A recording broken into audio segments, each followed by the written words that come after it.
bandwidth issues. I know we all just love being camera ready all the time too. It's pretty terrible. So above the Zoom line, I did not spill on today, but that doesn't mean y'all need to see my face all the time.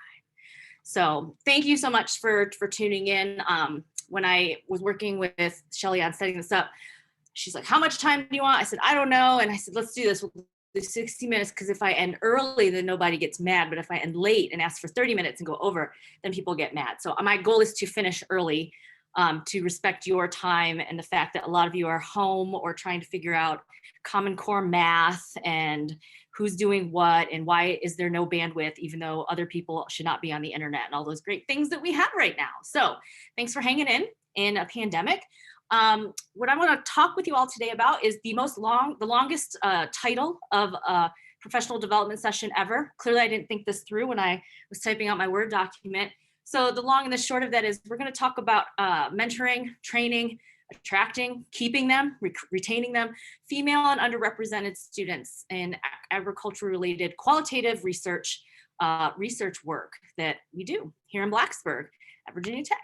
Oops, clearly. So what are we going to talk about today? Some of the things that we found to be useful, practical, and successful. And on the flip side of that coin, because I'm a big believer in also sharing what fails miserably, we're going to talk about that too, because over the course of the last 6 years, it has not been all roses and sunshine. I guarantee you that.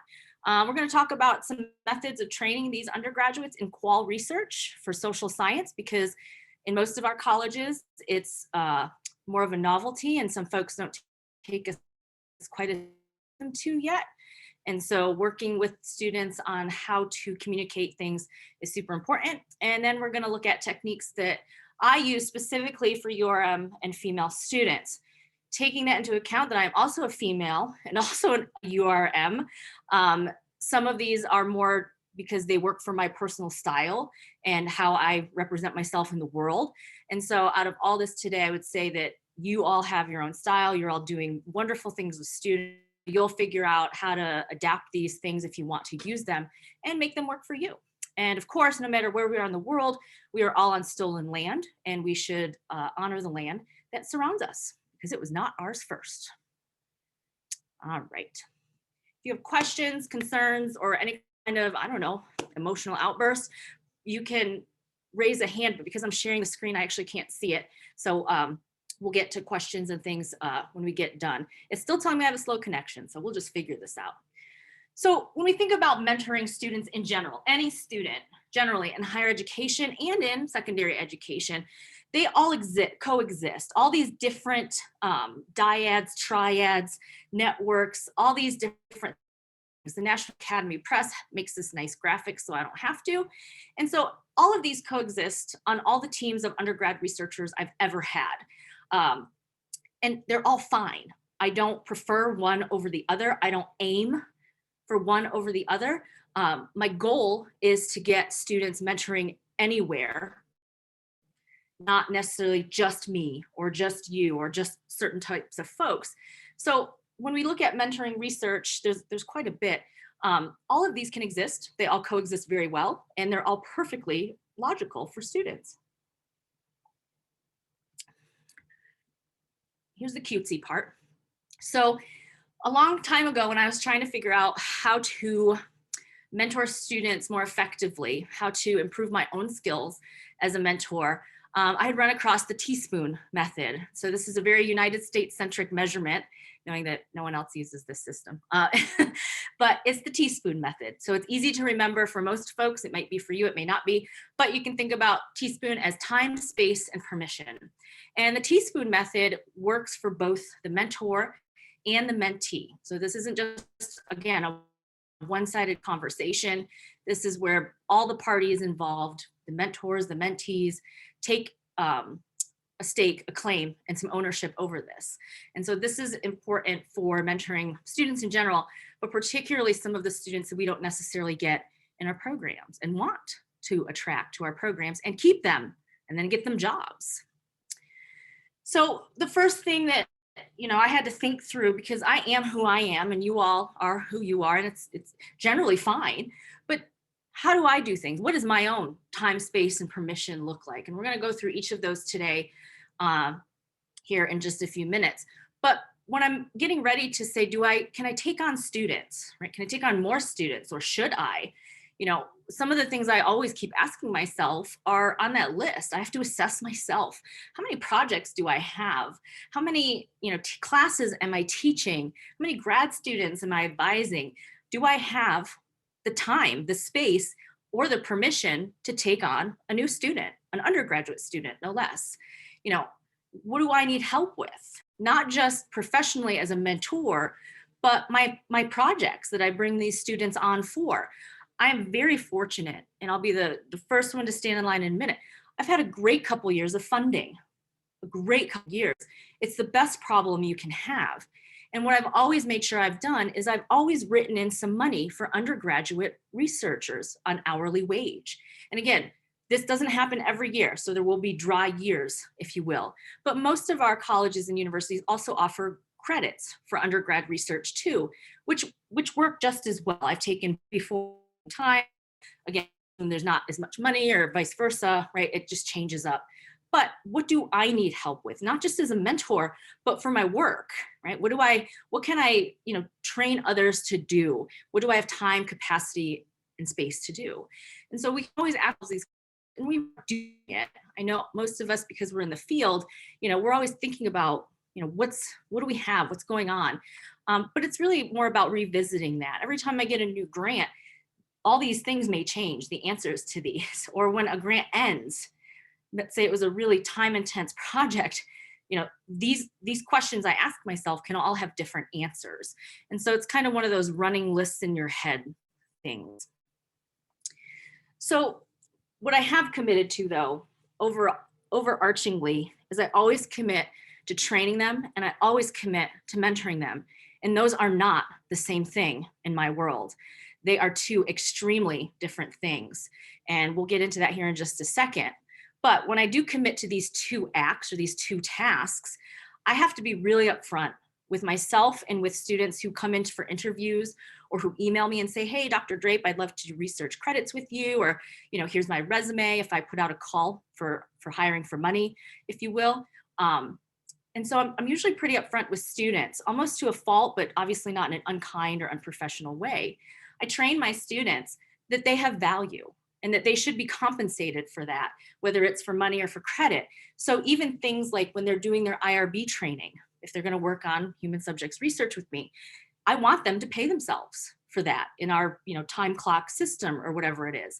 If we have meetings with PIs or project teams or stakeholder groups or you name it, I want them to make sure they've clocked in, right? Or they count that towards their hours that week. I'm not a super stickler or taskmaster about counting every single hour, but I want them to own and recognize that that is part of that work, right? Meeting with folks, taking all these trainings, right? All the extra things that go to it. I'm upfront with them about my style. I'd like to think at some point we know ourselves a little bit better than we did the day before. And I'm pretty frank with students. I have a lot of projects. I have a lot of students. I teach several classes like each of you. And I'm very honest with them and say, I cannot micromanage, and I will not, right? I can't micromanage myself. I'm not going to micromanage you. We will agree on when things are due or what, the expectations are. And then if you meet it, wonderful. If you don't, we're going to have to revisit that. The next thing I always share with them is they're going to screw my stuff up, right? When we take on students, grad students or undergrads or anybody, right? They usually mess our stuff up at least once, sometimes twice, every once in a while, a third time, right? And messing it up usually isn't the end all be all to it, right?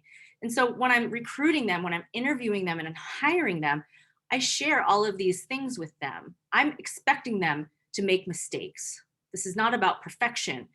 Perfection's a myth, but I know that they're going to mess my stuff up, whether it's not meeting a deadline or not managing time for another reason, or they have a bunch of tests one week because they're students first, right?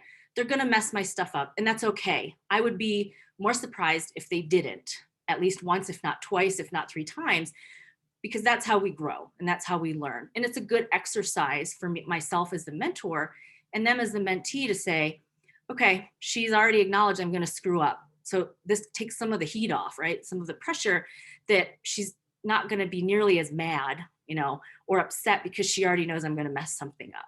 So sometimes that can be helpful for everybody to just have that common understanding. So where do I find these delightful students? I do find them in our department, but I'll be honest and tell you the number of undergraduate researchers and paid or credit that I've had from ALCE is minimal. I think right now I have one, and the other 5 are all from different colleges and departments. So I don't just lean on the department, and I don't just recruit from the college. I put it on every list for every college that I want or I think students might be interested in. And then again, if it's paid work, that's a different kind of process because I want interview, I want a resume. And then with our credit students, I also ask to meet them in person or on Zoom, whatever works at that time. I get a lot of students through word of mouth. Sometimes a student will finish up with me and tell his or her friends that they should definitely come see me. Sometimes students finish up and don't tell anybody that they should come see me because maybe they don't think that anybody should, and that's fine too. I advertise with Manners and some of our other civic organizations on campus, and then other organizations that exist within the Virginia Tech community. I'll also put out calls to them depending on what the project is. Sometimes something is more than 10 or 15 hours a week, and that does become a lot for a student. And so sometimes I need somebody with a little bit different time or skills or just commitments to other things. So I get them from everywhere. I don't just stay in the college. I don't just stay in the department. I cast as broad a net as possible. I will say I'm always trying to get these students to come to the College of Ag and Life Sciences though, and then change their major and stay. However, I don't always get my way, and that's okay too. Whoops. Every time I hire a student, again, credit or pay doesn't matter here. I hire them. I have them fill out a little form. Again, this is the quick and dirty Microsoft Office form. This isn't anything fancy. And because I want to figure out some things without putting them on the spot or, making them come up with an answer, even if they don't know what I'm talking about yet. And so I ask them all the same questions, or I put all the same prompts in front of each student that comes on board with me. My goal is this, some stuff that I worry about. And again, that changes every semester with each year. It's changed as well with each student. And then I do want to know what they think I should do. What do they need from me? What do they think they need from me as a mentor? And then I always like to know how they like to spend their time outside of schoolwork, because it also helps us drum up a conversation, get to know each other. Lately, because we're on Zoom for everything, we start almost every meeting with, if you have an animal at wherever you are, put them on the screen. So one of my guys is arm wrestling his dog, because she's very wiggly, into the, the camera view, but just trying to also acknowledge the fact that they are 20 as well. And they love TikTok, which I also love as well. And so being able to tap into, what do you like to do out of school can be super helpful. It's just nice to get to know your students. So this is how I view mentoring. We've seen this one on the internet. I think most of us have it. If you have it, cool, you can take this one. I'm totally fine with it. And lay it over your own phone app, whatever you have and use. But since 2016, I've taken 37 undergrad researchers, and this is through academic year and calendar year. Some students stay with me through the summer, depending on the funding or the work. Other students go do their thing in the summer, decide to come back. Some do not, right? No harm, no foul. I do ask, and we'll show you this slide in a minute, if they're coming back, if they're returners, right? Just to make sure I'm not bothering them unnecessarily. Maybe they have a better offer to go get some different experience. I'm fine with that. But I've been pretty successful. I've also, again, we've made lots of mistakes too, but out of those 37, 28 have been female and 17 have been URMs as defined by the people who determine these things here at Virginia Tech.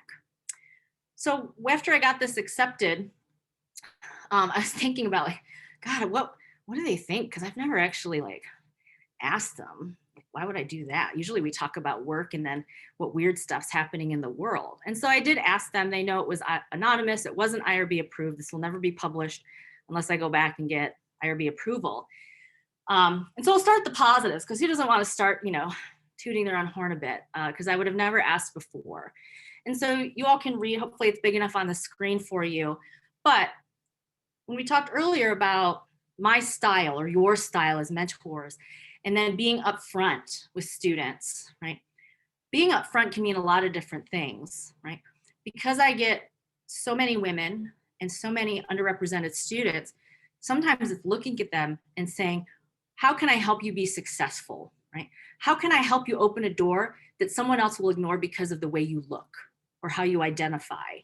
And so sometimes on those sheets that they hand me back, I get some responses to that because we've talked about it in their interview, and now they can take a minute and think about what do they want? What do they want from a mentoring relationship? So students do like a schedule, even if we fight against it. But they do like catching up, especially in COVID times. I've never been a fan of Zoom either. You know, it's a great for some things, but now it's great for everything. And so they do like that weekly meeting. They do like the accountability. Empowering students and reminding them that they have value is something that I don't know that they get in other experiences. I don't know that they don't not either, but that also offsets some of the students who are extremely confident for no reason at all when we sometimes get them in class or in front of us for different things. I'll take anybody without research experience. I rarely get students who've done research before. Heck, I didn't do any research like this until I was in grad school. So why would I expect a sophomore, a second year student to also have that experience? So when I commit to the time and I commit to the training, right, I know that I'm going to get students that have no prior experience. And that's okay, because that's how they learn. They do it, and then they decide if they want to keep doing it or go do something else. I also don't pigeonhole the students. And again, this may not be necessary for just women in URMs, but I don't just delegate one task to them. I don't just have them do transcriptions or just coding or theming. Depending on what projects I have and at what stage they're at, that's what the students get trained for. I had a project in the fall where we needed to make a Qualtrics survey. And so I was the lead on this particular project. And so the student worked with me very closely for several weeks, making this survey, looking at wording, how do we design and craft questions? When you're done with it, send it to me to preview and I'll look at it again. You know, thankfully it turned out fine. We got the data we needed. He took a couple weeks off after that because he had spent a lot of time with me online and going over iterations of things. But I don't pigeonhole the students into just doing one certain thing. Every student will not always do a lit review, but a lot of students do. Every student does not do transcriptions with Otter and then coding and theming, but a lot of students do. I have students now who contribute to my federal reports for grants and different funders. I want them to have that experience. Do I end up looking at everything twice usually and, you know, fixing things? Absolutely. Would me just doing it from the start probably save me some time? Probably. But I want them to have that exposure. I don't want them to have a super narrow view of what qualitative research is in humans. I want them to be able to see or hear about all of it. All right.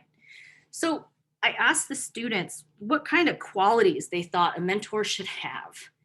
And so they basically want a saint, right? They want everything. And so when they, you know, responded to this prompt on my Qualtrics last week, I laughed a little bit at myself. I said, oh my God, do I do these things, right? Am I, because, you know, they got this email from me asking for a favor, but some of these things aren't hard and others are more difficult depending on, you know, the stage of our careers and what we're working on. You know, flexibility, right, is an easy one for me personally, because so much of our work now is online. You know, I can't stand over someone's shoulder, not unless I'm 6 feet away from them. So I have no choice but to become a little bit more flexible, right? We talk a lot about futures with the students. I discuss it regularly. Because of the nature of an undergraduate education, there's always at least one fourth year or senior student who's finishing up. And so a lot of times that student will have questions or what have you at our weekly meeting, and the other students who are on the call will just get that knowledge or information whether they wanted it or not. And so we talk a lot about the future with the students, because I want them to be able to see themselves as something else, right? What's next? If it's not graduate school, which is fine, How are you going to go out and become a productive member of society? What options do you have? What doors do we need to get open for you before you leave to help you get your foot out the door and on the ground? And so the future is really important to these students. They live in today, but they also know that they are going to leave you and the university, and they need to figure out the future. I give the students, and again, this is my style because I don't have time, a lot of autonomy on things. I send out, I mean, I have drafts of emails like most of you. I just copy and paste these suckers into new ones every semester.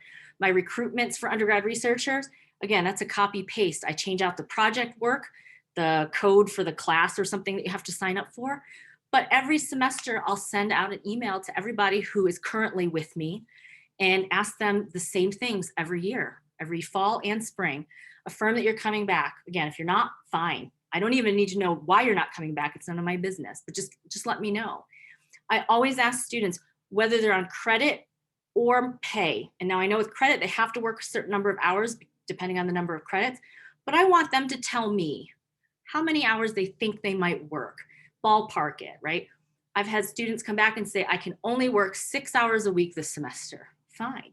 I've had other students say, well, I can work this many hours a week in the beginning of the semester, but because I'm on the job market, I don't know that I'll be able to later, right? I hope to be on interviews. All are fine. I want them to tell me. I don't want to dictate to them how much they should be committing to this. I want them to learn how to manage their own schedule.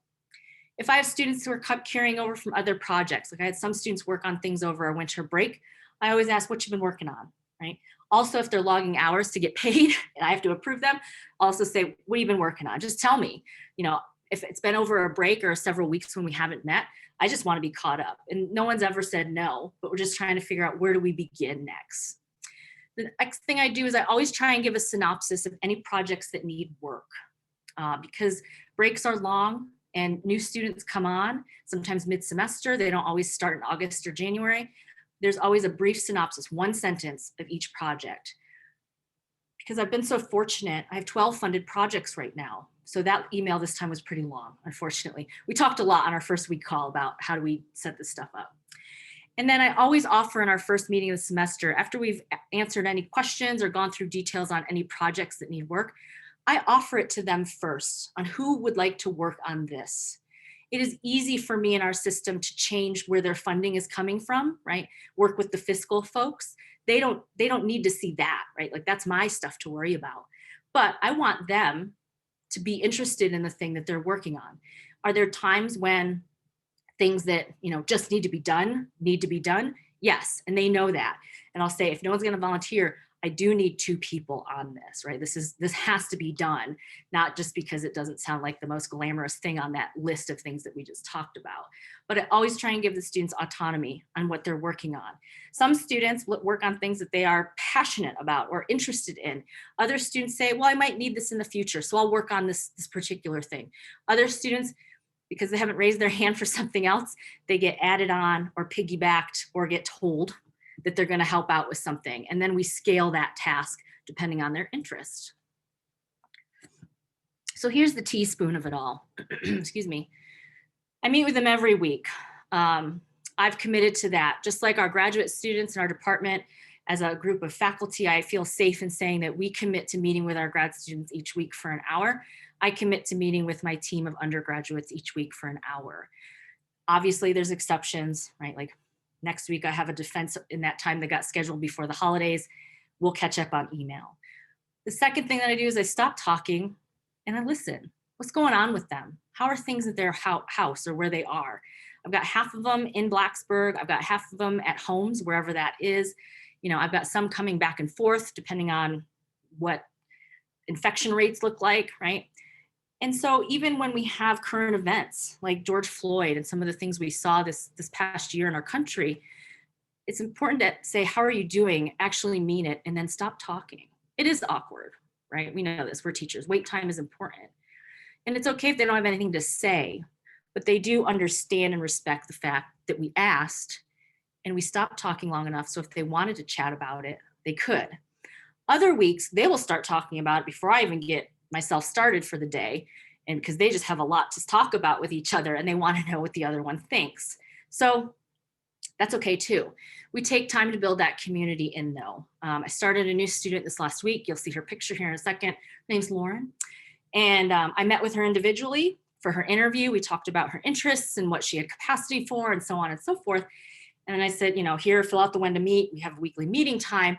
And we onboarded her the other day. And so I had said to the other students on the call, I said, does somebody want to tell Lauren what it's like to be in this research team? And one of my other students piped right up, turned on her camera and said, it's wild, but you're going to learn a lot. And I thought, well, that's not the affirmation I never wanted.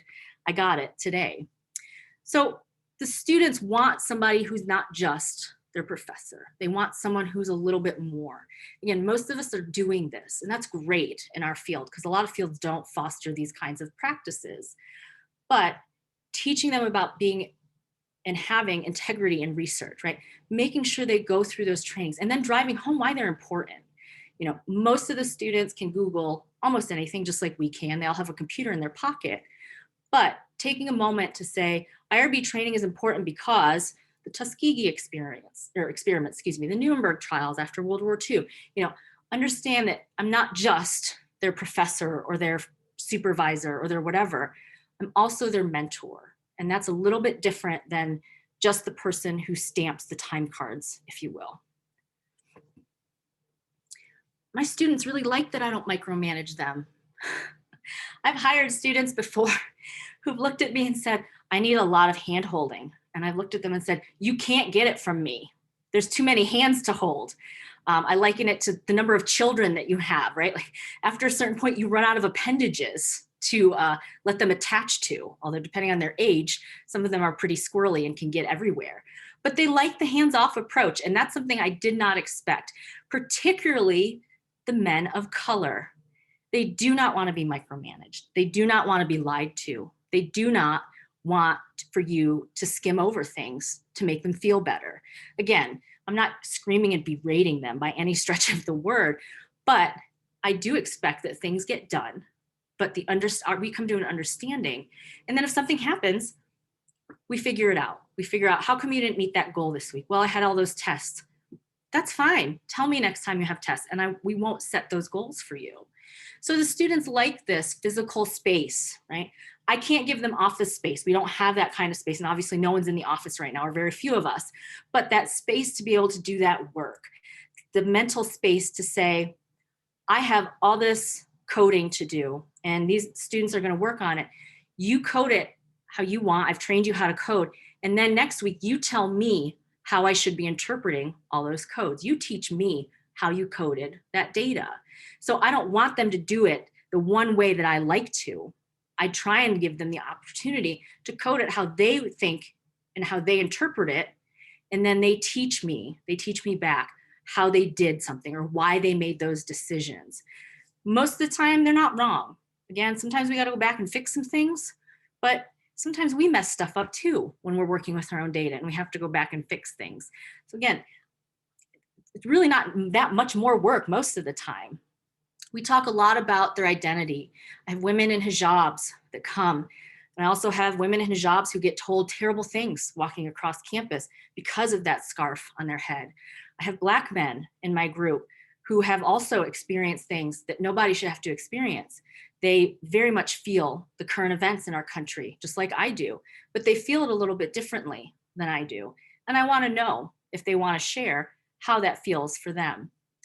And most importantly, like we talked about, they get the autonomy and the space to make mistakes.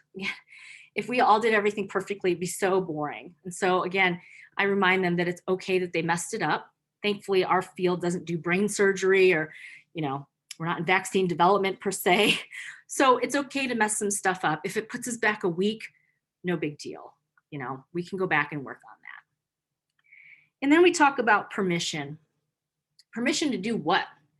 The big thing is the elephants in the room. I try not to shy away from them. I can read a room, if you will. We can read a Zoom room too, but I'm not going to ignore something major that's happened even in their world or on campus if there'd been something, or in the news or in current events, because I think we do our students a disservice, particularly our women and our underrepresented students, by ignoring things like misogyny, by ignoring things like issues of race and equity. because then we are automatically telling them that that's okay. Even when we don't say anything, we're saying a lot. And even if I don't know everything about all the things, I'm happy to admit that, but still say, this is super important. Some of you will be deeply affected by this. Others of you may not feel it at all, right? But it's happened for a reason. So if we want that permission to lean into the elephant, if you will, we can. We get permission to talk about personal development. Again, students will share what they want.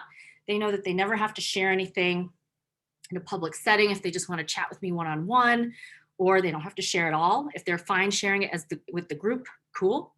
We talk about these issues of equity and gender. We investigate some of this stuff. Again, it's not part of the work all the time. It's not part of those funded projects. It's stuff that they're interested in or that they may have to deal with when they're going out for job interviews. Last week, Chris, you'll see his picture here in a second, he's on the job market and he says, I'm overqualified for some things and underqualified for others. How do I balance what to take and what I'm worth for pay? Great question. We talked about it for about 6 or 7 minutes. All the other students listened. I said, are you okay talking about it? He said, yep. And then hopefully they picked up some things too. So we do a lot of talking about careers, futures, why our equity or our gender or these things matter when we're on the job market. And then hopefully they can translate that when they go to negotiate, when they go to look at graduate programs, wherever they go next, right? I did one last week for a medical school application. So they're going all over the place. And it's not just with the College of Ag, but it's going on to be productive members of society. What failed? Glad you asked, because a lot of stuff's failed. Don't worry. I asked the students too what failed. You can see their quotes in the orange blocks and then in the text box. I tried to really keep it narrow and get one student to do one thing. That didn't work for a few reasons. Number one, that student that I thought would be good at that or wanted to be interested in that wasn't. And this has happened several times to me, which is now why I do the volunteer system first. I've also tried to not talk about the big stuff, the important stuff, the current event stuff.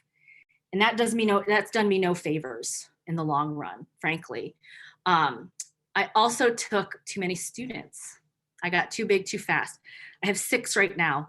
That's about my personal limit. I took 9 one semester.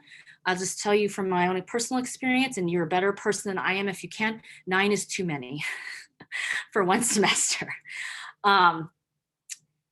Relying on email. They hate email. I mean, we all hate email too, but we know we have to use it.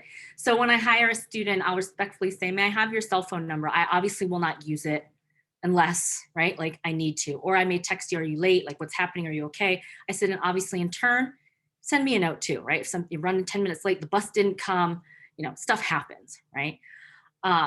But I asked them too, what do they wish I would have done or provided for them? And they shared that with me. So all 3 of these are direct quotes. Again, I can always be better about teaching how to do research. And I'm okay with that. I'm happy to keep working on that. We don't necessarily spend a ton of time on individual things unless a student wants to. But again, I can work on that with students. I hope to see them in person here, maybe by 2022, and we can think about that. And then I was interesting because the question was, what could have Dr. Drape done better or given you more of? And then this student said, well, I could have done something more to get my own help from her, when I was working with her. So I thought that was interesting that they are also very reflective on what they also could have done as well. So here's what I commit to, right? I'm a mentor for life for these guys and girls. This is my current research team.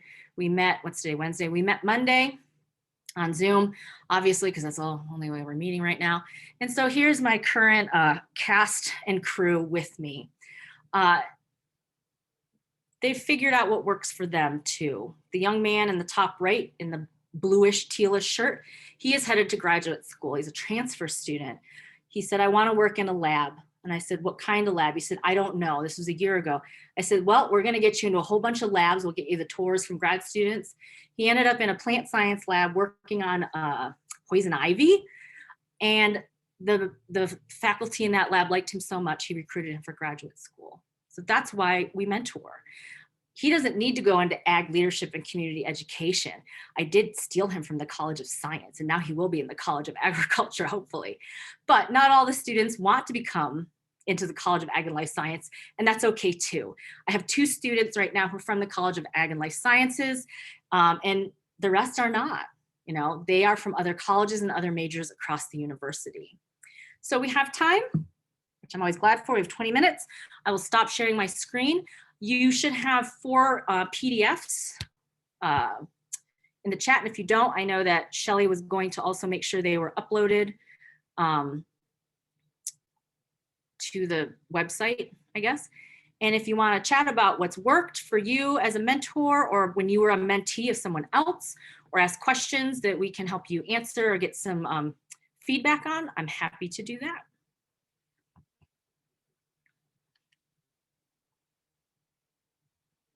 How am I using a Zoom background? Okay. That's a picture from the internet that I then change my preferences for in Zoom. So I'm on a Mac, just so you know. No. And I go on the top. No. Sorry. Go ahead. You misunderstand. Sorry. Why have you chosen that quote? And like I know what a Zoom background is. I'm okay. Like, what are you using it for with your lab? Oh, because I saw it in the picture of you with your lab. It's just one I like. I like this quote from Bell Hooks. That's it. There's no alternative agenda.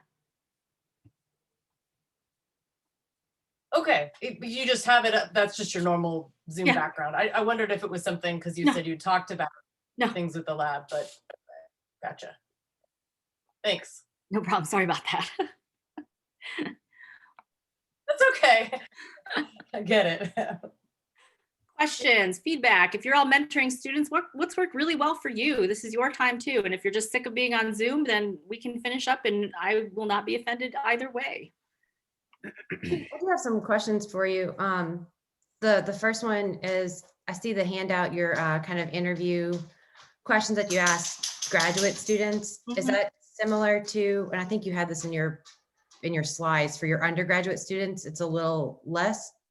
Yeah, some of it's a little different just because like they're not necessarily, because they're just younger and they're not coming to grad school, but many of the questions are similar in terms of what is your style, right? Like, how do you like to work? What are your expectations of me, right? So it's a little more simplistic for undergrads, but very similar, which is why I'd shared it. And for 9 students,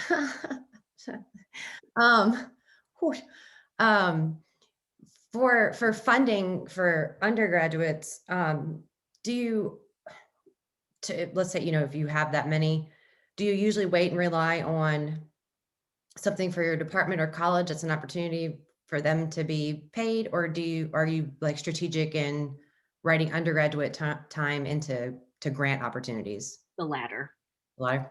Every grant that I'm either leading or a co-PI or on, whatever you want to call it at this point, I will always ask for, and again, they can always say no if you're not the lead, right? 1,000, 2,000, pick a number, right? So then an undergraduate can have that opportunity, or sometimes 2, right? Depending on the project. So no, at this point, it's a line item in almost every budget that I turn in for a grant. Good deal. I ask because I'm moving into, my next job. My startup funds aren't really going to cover that. So been trying to be really strategic about finding funding that'll help me fund some students. So, students I found are a win-win. Right. Going into stuff that's worked and hasn't worked. You're right. It takes a lot of time in the beginning. They definitely will mess stuff up. I mean, I mess my own stuff up too. But then I find later on the back end, putting in all that time is very much a win-win. Because I don't know what I would do without students helping me get stuff done. Exactly. And mine if it's worked out right and the universe has, participated, they will then train one another. So I'm happy to onboard students, right? But I'm old and boring, right? Learning from your peer is much more comfortable, relaxed, right? Like than, getting online with me and my unpacking social justice background. So if like Lauren, as an example, was one of the students that just started, I will ask one of the other team members if they want to work with her a little bit. She's got to do a bunch of trainings and stuff that no one can help her with. If they want to teach her how to code or, some of these other things. If no one says, yes, fine, I'll do it. But 9 times out of 10, usually one of them on every team I've ever had will volunteer to, you know, take that time. I say, pay yourselves, right? Make sure you're being compensated. This is still your work, right? But if someone wants to talk to Lauren instead of the old lady, because they do think I'm old, then cool, go for it. And if they have questions, they always know if you have questions at the end or something you couldn't answer, drop me a note, text me, send me an email, ask me the next week when we meet. So I'd like the train the trainer option when I can get it. Sometimes I win, sometimes I don't. I have one more question, and then I promise I'll be quiet and let everyone else ask questions.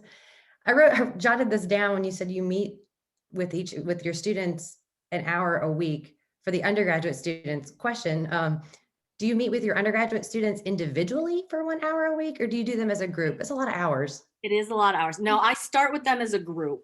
Okay. And then they all know that if there's something they did want to talk about that they didn't want to talk about with everybody else, usually I try, and again, I try very hard like the rest of us, to leave the hour after their weekly meeting on the calendar open. So if somebody did want to chat about something that, you know, they didn't want the whole audience for, do you want to stay on for a minute? We can talk about the, you know, like we're almost done here.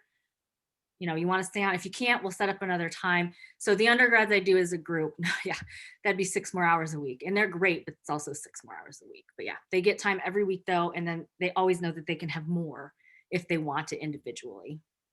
Awesome. Does anyone else have questions? Open it up.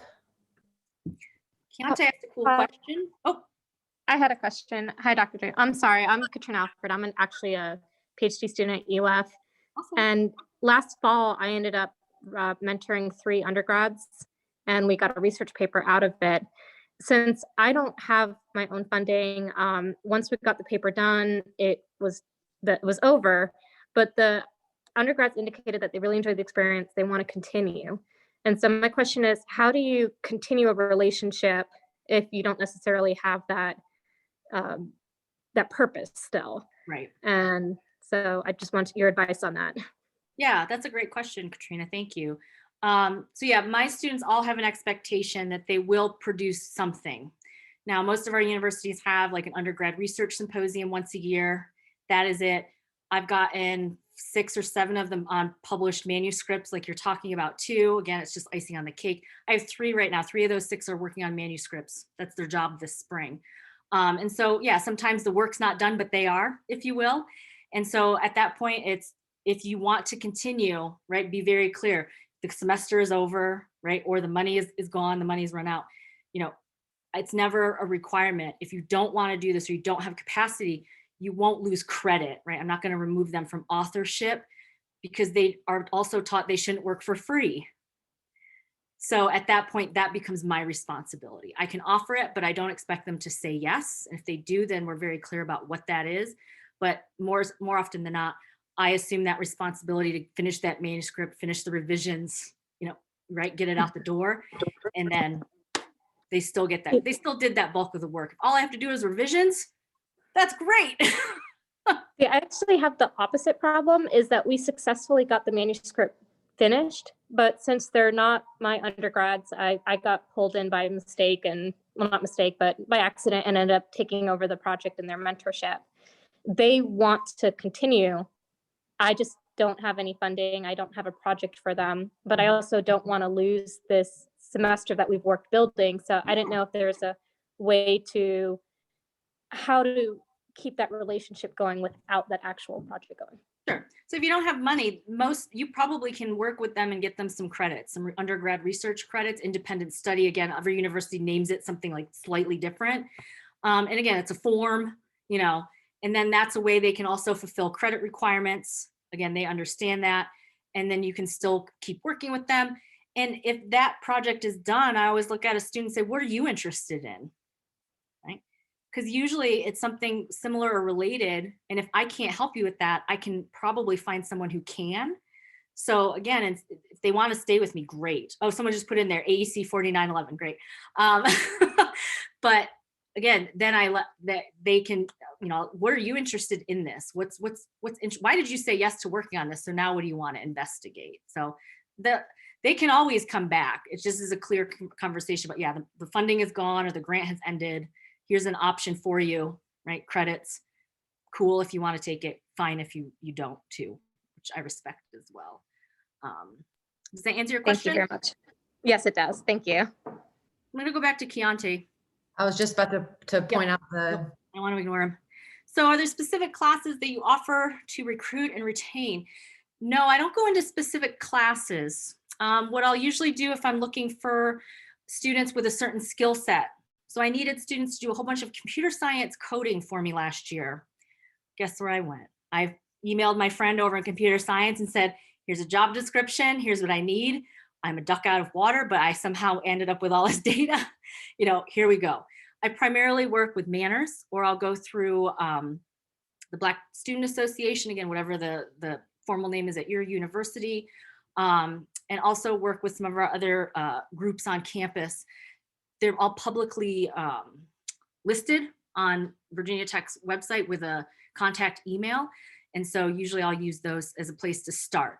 The other thing I'll do is all those students you saw in that nice picture, I'll send it to them and say, I know you all are graduating, but here's what I need. And my current students will usually give me a hand and at least pass some things along. So I target groups and clubs though, pretty deliberately.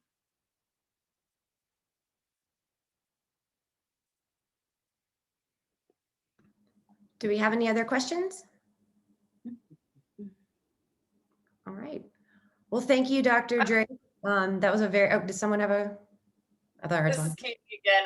I just was gonna offer one tool that, like Tiffany mentioned, getting cell phone numbers. Frankly, I don't want to give out my cell phone number. So I've used Slack, and I think Microsoft Teams might do the same thing. You can get it on a smartphone and so have that immediate message thing if you want. And I know there's other like tools that people use for teaching that may be an option too. So that was just something I like to do. I like Slack for keeping project messages together too, because I frankly hate email at this point. So that's another good one. Yeah, no, anything that works for you.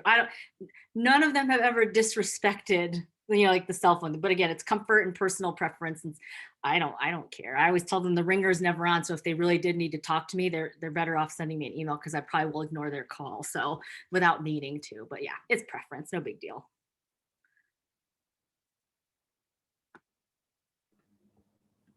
Well, thank you, Dr. Drape, for the dynamic and engaging presentation. I really enjoyed that. I can't believe I haven't met you sooner. I want to hear you say more things in the future. Because I hide here in Blacksburg like a good girl and do my work. Thank you, everybody, for the time. I appreciate it. Tori, nice to see you. Hi, Donna. Nice to see our graduate students. Just a reminder, if you do want to, rewatch any of this, it will at some point be available on the conference webpage, and we'll have all the materials that Dr. Drape posted with it as well, in a transcript of the session. And don't forget, we have our last session tomorrow, I think at 1, it's either at 1 or 3. Check the conference website. Thank you again for being here. Congratulations on the job, Shelly. That sounds awesome. Thank you. I'm very excited.